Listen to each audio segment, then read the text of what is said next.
What is up, guys? We are back here with another video and a big update. Yep, engine is out of the bike.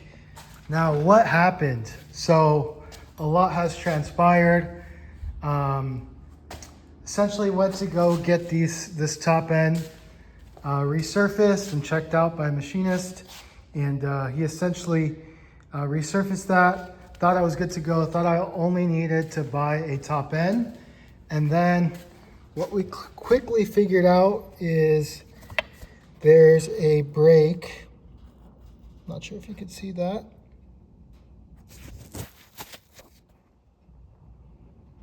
There's a pretty clear brake that you could kind of see it there. There she is. So bottom of the crank is toast and cooked. And obviously I think that happened from the piston failure that we see over here.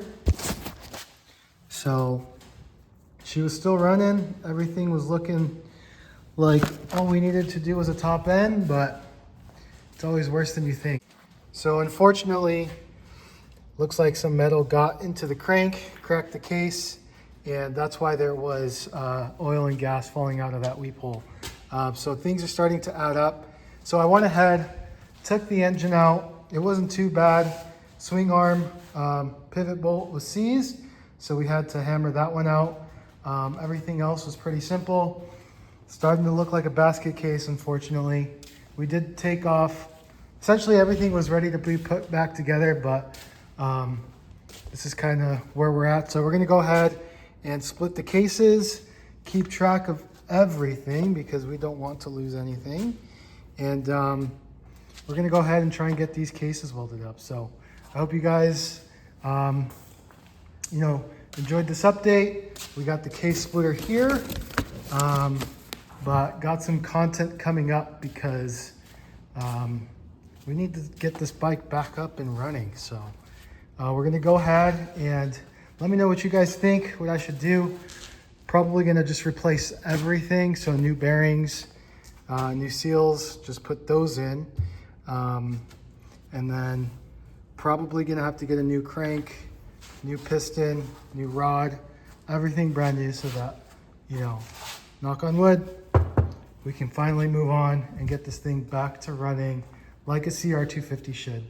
So I hope you guys enjoyed that update.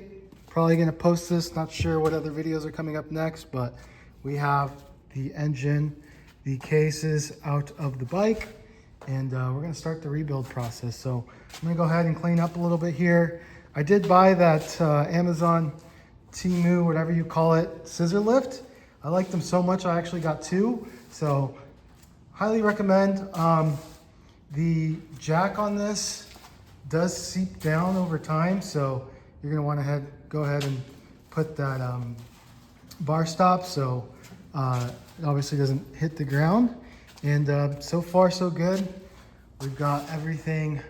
Hopefully, we're gonna tear everything apart, watch a couple more videos, and hopefully be good to go here. All right, guys, well, I'm gonna go ahead and start taking some of this stuff off. So let's go ahead, and I believe, so I took off this shift something here.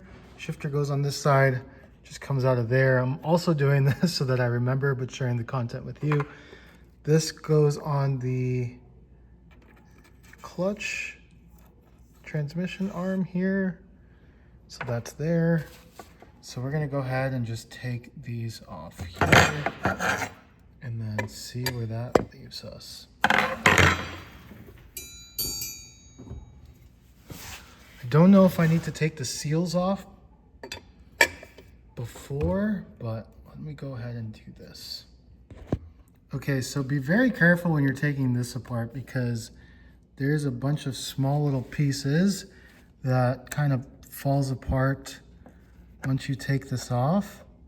So you want to make sure you're not losing anything. So hopefully I have everything here and nothing else fell on the ground.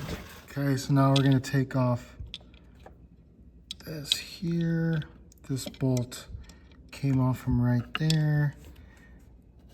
So the shitty thing is, I think I'm gonna go ahead and have to take off this bolt here too.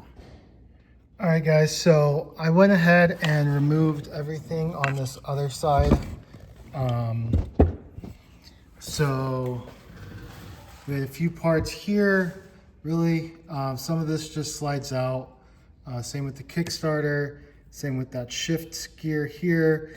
I did remove this gear here with the spring, but I don't think you have to remove that. It's not holding the case together.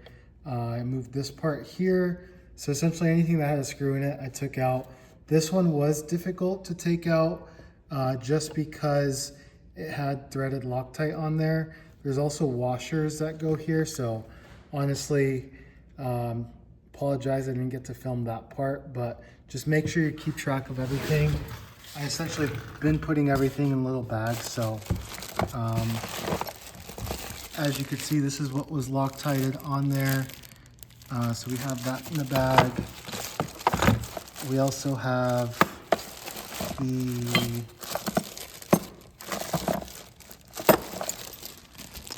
this is what I took off here. This one, make sure you keep together because there are little springs and dowels in there. And then just make sure you're keeping track of everything. Now we're gonna go ahead and loosen the 11 case bolts here. So I'm gonna go ahead and just make sure I keep track of where each bolt goes because they do vary in length and it's best to keep track. So there's 9 on the outside and then 2 in here. And that's pretty much everything that's holding your case together. So I'm gonna go ahead and do that. All right guys, so I have this, essentially all the bolts in this cardboard piece. I think we're gonna go that pin so that we could take off the crankcase. Honestly, this is stressing me out. I've never actually gone this deep into an engine before, but we're doing it to save the CR250. We need to save this bike. Then we got a little seal there, so a bunch of seals that we're gonna have to get and change up. So stay tuned. And look, there's a collar there. So a lot of random stuff that you got to keep track of when you're doing it. All right, guys, so we have the case splitter. We have the set up in the, I believe these are the stator bolts. The stator bolt up here, and then the side case bolts here. On the left side, I'm going off. I think you could do either side, but I'm gonna go ahead and do this side.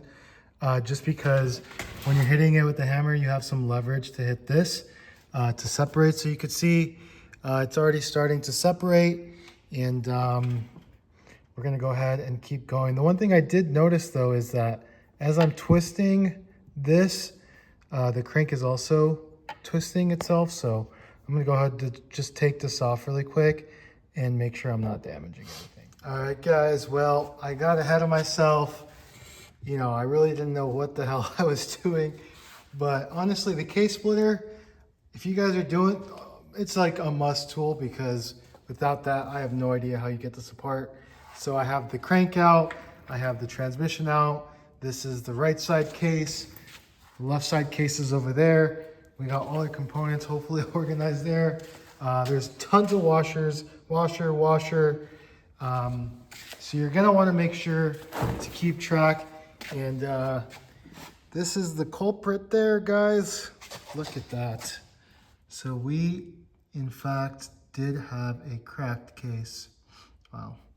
I mean, could have been an easy solution to just freaking plug that up, but obviously that's not the right way to do it. And yeah, no bueno.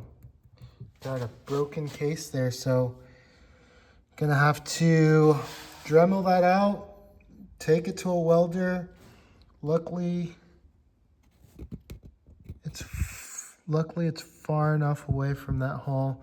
So I'm gonna continue to inspect this, make sure there aren't any more hairline cracks that we need to worry about. But we got all our bearings stayed in place here. They all feel pretty good, but probably gonna change these anyways. So make sure you keep track of these grommets. We're gonna go ahead and replace this.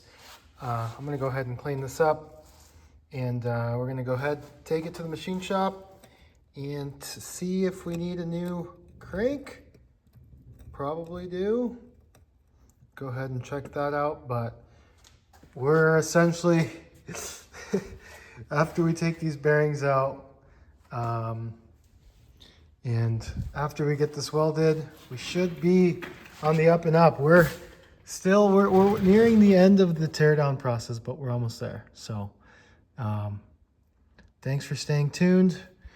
Hopefully I do a better job of taking video, but yeah, we're gonna go ahead and get this done.